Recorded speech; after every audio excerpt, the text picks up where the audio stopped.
Aprenda como ganhar mais de R$ 3.000 por mês com simples edições de vídeo sem precisar de um celular ou computador potente. Link na descrição. O que está acontecendo? A gente está vivendo os tempos finais, há sinais, segundo a Bíblia, proféticos, e a gente não falou dessa pedra também. Tá, isso aqui é uma coisa simples, depois eu falo dela. Tá bom. Bom, na verdade... Porque tem esse movimento, né? Claro. A pandemia faz parte Claro. disso, o anticristo já está aí. Aliás, a gente está perto da segunda volta de Cristo. Claro, eu acredito que sim. Sim? Mas vamos lembrar uma coisa. Quando os discípulos perguntaram para Jesus, que sinal haverá de tua vinda e da consumação dos séculos, do fim do mundo, Jesus falou assim, olha, cuidado que ninguém engane vocês.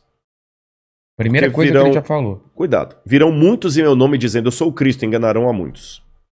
Certamente, isso está em Mateus capítulo 24. Depois, quem tiver uma Bíblia em casa, procure aí, Mateus capítulo 24. Ele fala o seguinte, certamente, vocês ouvirão falar de guerras e rumores de guerras. Não se assustem. Ainda não é o fim. Se levantará nação contra nação, reino contra reino. Haverá fomes e terremotos em vários lugares. Mas isso é apenas o princípio das dores. Princípio das dores, exatamente. Então veja bem, guerra tem no mundo desde que o mundo é mundo. Fome, a Bíblia fala fome no Egito na época de José. Então não vou falar assim, o mundo está chegando ao fim porque está tendo guerra. O mundo está chegando ao fim porque está tendo fome. Não faz sentido. Mas o Apocalipse coloca alguns elementos que indicavam quando nós estivéssemos chegando próximos ao fim. Embora, nota de rodapé aqui, ninguém sabe o dia nem a hora da volta de Jesus. É estupidez. Tentar adivinhar. Não, claro, não podemos isso. Você entendeu? Bom, mas a gente pode saber a proximidade dos tempos em que vivemos. Então tem algumas coisas no Apocalipse que são características do tempo do fim. Exemplo, Apocalipse 11:19. Diz assim, as nações ficaram iradas. Chegou, porém, o juízo de Deus e o tempo determinado para ele dar o prêmio aos seus santos e aos profetas e o tempo para destruir os que estão destruindo a terra. Ora, na época de Cristo não tinha como destruir a terra. O Apocalipse estava fazendo uma profecia de uma época em que a terra poderia ser destruída por seres humanos, coisa que na época do Apocalipse não tinha como. E ele fala depois das pragas de Deus que iriam cair. Essas pragas não caíram ainda. Mas os vislumbres dela... Não caíram? Não. A peste não é... A do Apocalipse, né? É. Mas os vislumbres delas podem estar já batendo as portas. Quer um exemplo? Diz que um anjo derramou a sua taça sobre o sol. E foi-lhe dado queimar aos homens com grande fogo. Os homens se queimavam com um intenso calor e blasfemavam o nome de Deus que tinha autoridade sobre essa praga. Olha o problema da camada de ozônio, o efeito estufa, o que está acontecendo com o sol.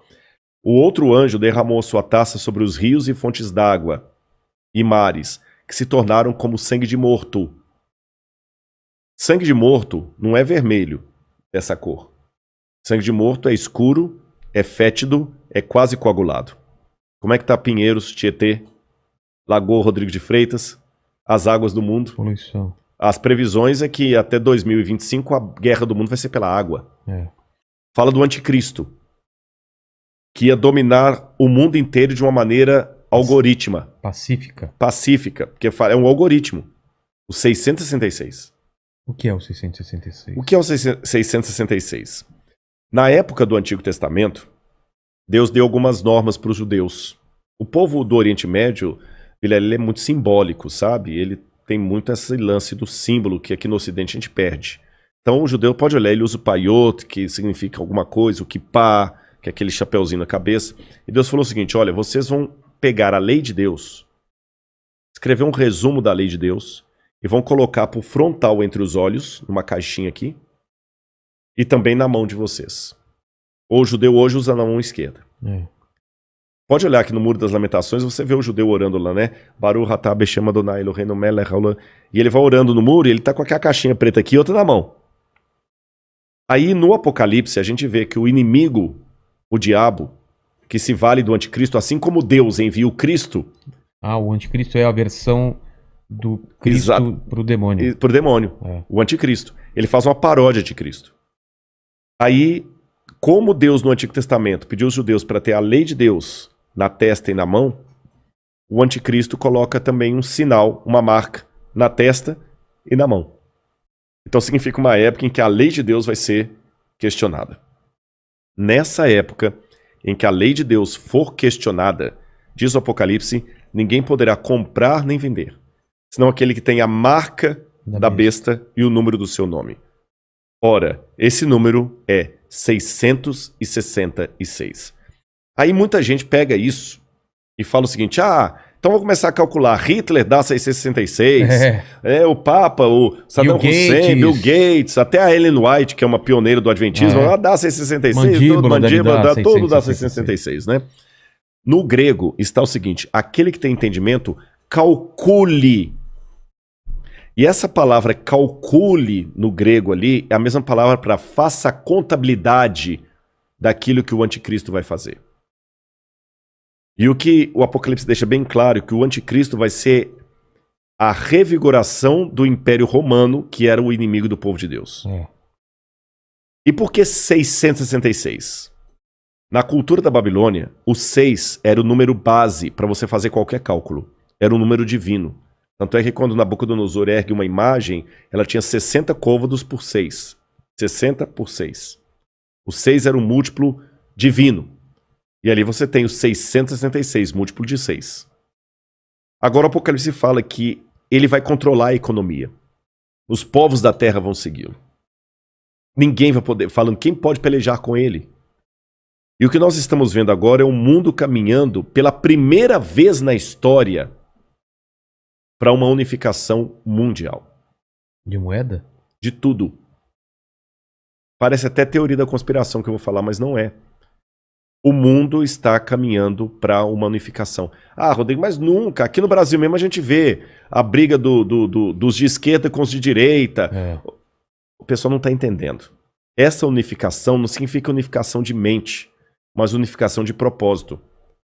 Que é um exemplo que o mundo pode se unir por um propósito, apesar de se odiar mutuamente?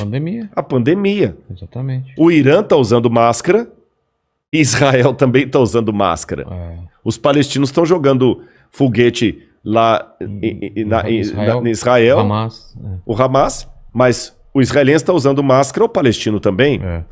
O egípcio está usando álcool em gel, o iraniano está usando álcool em gel, o americano está usando álcool em gel, o russo está usando álcool em gel, então o Putin está usando álcool em gel. A mesma coisa o presidente do Brasil, o presidente da Argentina, da Venezuela, o mundo parou. Então é possível essa união do mundo inteiro em algumas coisas mesmo. Ela não só é possível, como ela é um caminho sem volta. Por que está falando tanto em criptomoeda? Nós já estamos passando por uma transição do dinheiro. Dinheiro de papel, né? De papel, você entendeu? Dinheiro baseado em tesouro nacional. E o mundo hoje precisa. Isso aqui não é uma defesa do Rodrigo, não é um desejo do Rodrigo. Eu estou falando de uma tendência. Tendência. O mundo precisa se unificar porque existem, Vilela, alguns elementos hoje que estão à solta, como se fossem crianças bagunceiras numa casa cheia de faca, de garfo, de objetos cortantes e letais, sem um adulto para controlar essas crianças. Você jamais faria isso. Quais são as crianças que estão à solta no mundo e precisam de um adulto para controlá-las? Um preceptor, uma babá? Internet. Quem tem domínio da internet? Você na internet você pode encontrar o podcast do Inteligência Ilimitada, mas você também pode encontrar uma fórmula para fazer um coquetel molotov. O camarada pode assediar você para fazer parte do Estado Islâmico. Quem controla a internet? Nem os Estados Unidos. Está na mão de ninguém.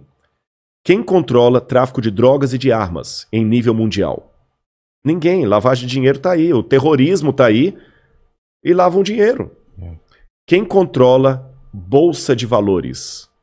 A economia do mundo não aguenta por mais 20 anos nas mãos da bolsa de valores que é especulativa. Se cair a bolsa de Tóquio, você nunca foi ao Japão, mas você pode perder o seu emprego e essa casa aqui porque caiu a bolsa de Tóquio. O Bradesco pode falir porque teve um crash na bolsa de Nova York. E a gente viu, essa pandemia viu como nós estamos economicamente vulneráveis. Economicamente vulneráveis. Quem controla o terrorismo mundial? Então esses elementos... mais um. A ecologia. Não quero entrar no debate se a Amazônia é nossa ou não é nossa. O fato é que se a gente não cuidar da Amazônia, o mundo todo se ferra, caramba. Você tá entendendo? Então não tem mais esse negócio assim, é meu. Então hoje a gente precisa de um governo único que com leis mundiais controla a internet, bolsa de valores, que vai desaparecer, o reset está aí, controla a economia, gastos, terrorismo e tudo mais. E os países, por mais que continue havendo direita e esquerda, situação e oposição, não interessa, Islã e cristianismo, vai precisar se unir, não porque eles se amam, porque não tem outro jeito. E essa união está muito parecida com o caminho de preparação para o anticristo.